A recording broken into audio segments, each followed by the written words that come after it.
咁而家你仲有冇啲喺你事業啊，或者你生活上面，仲有啲嘢係好想完成，但係仲未完成到嘅，仲努力緊嘅？我退休之後5年咧，我都係不停學嘢。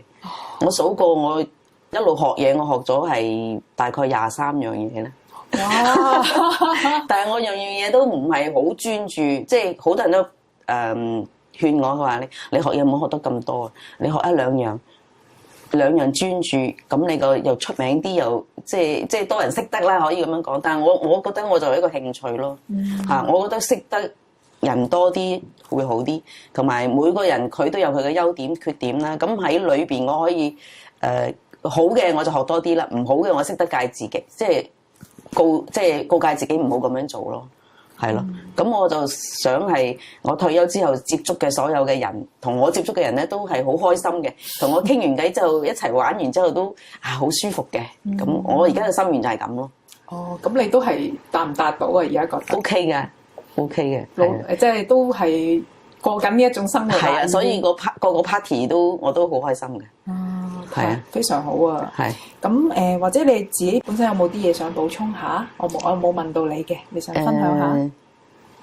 都冇乜噶啦，因為我而家係好開心而家嘅生活嘅。係啦。總之做人係放鬆啲，唔好咁執着。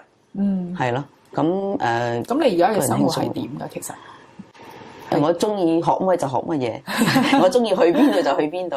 係啦，咁我中意使幾多錢就幾多錢，全部由我自己控制咯。哦，聽落去都好開心啊！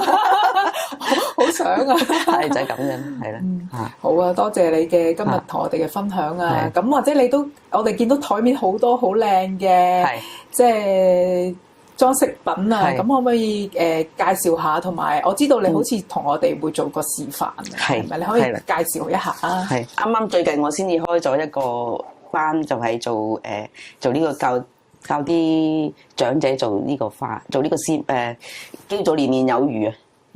係啦，咁其實我做呢啲係好簡單嘅，就一條鐵線嚇，咁就用一個圈圈咗佢。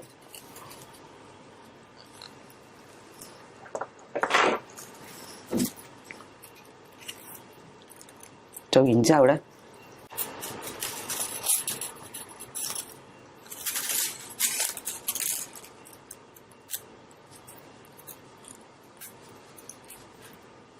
有冇名稱㗎？呢一樣嘢叫做鐵線。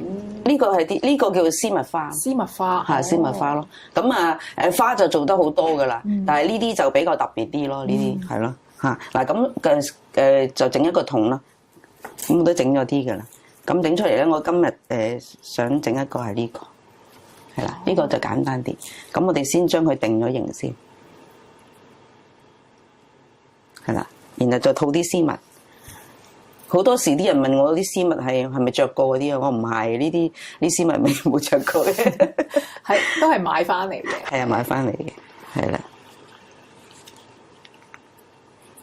做呢個絲襪花都好㗎，如果長者學咧，可以訓練個腦同埋隻手協調啊，係啦，同埋會依隨自己嘅，因為佢係軟性啊嘛，可以點樣做型得就隨自己嘅心水去做啦，係啦，咁用呢啲個 QQ 線紮住佢。QQ 線係啦。點解叫 QQ 線？因為佢係彈性嘅。哦。係啦，係啦。咁樣掹就得啦。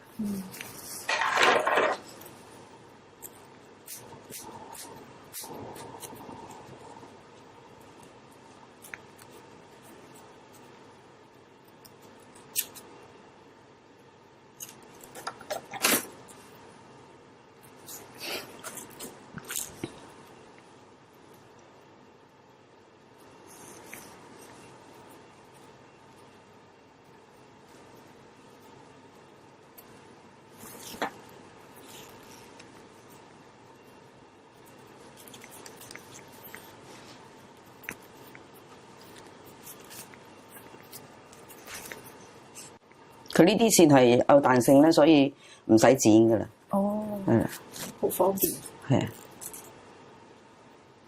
係咪全部呢啲造型咧都係你自己諗出嚟嘅？都唔係㗎，我都係跟老師學嘅。哦。係啦。咁啊有加埋一啲自己嘅加 idea 咁樣擠落去，係。我同老師都係好得意嘅，佢又係我同學，又係我老師嚟嘅。哦，係。係啊，我同我老師一齊學電腦。哦。係啦，跟住係啦，原來跟住佢原來係教呢啲嘅。咁我跟住一齊上完堂，跟住佢教呢啲，咁我又跟住佢學。變咗佢又係好錫我，係啊！我其實所有啲老師啊、同學都錫。所以好開心嘅，人緣好好，開心學習，真係好啦。係啊，有咩事同埋即係就係我覺得係人嘅相處關係好緊要咯。有好多嘢係你幫我幫你，唔知幾時就需人幫手，係咪？所以對人一定要好咯，係。所以人際關係好緊要。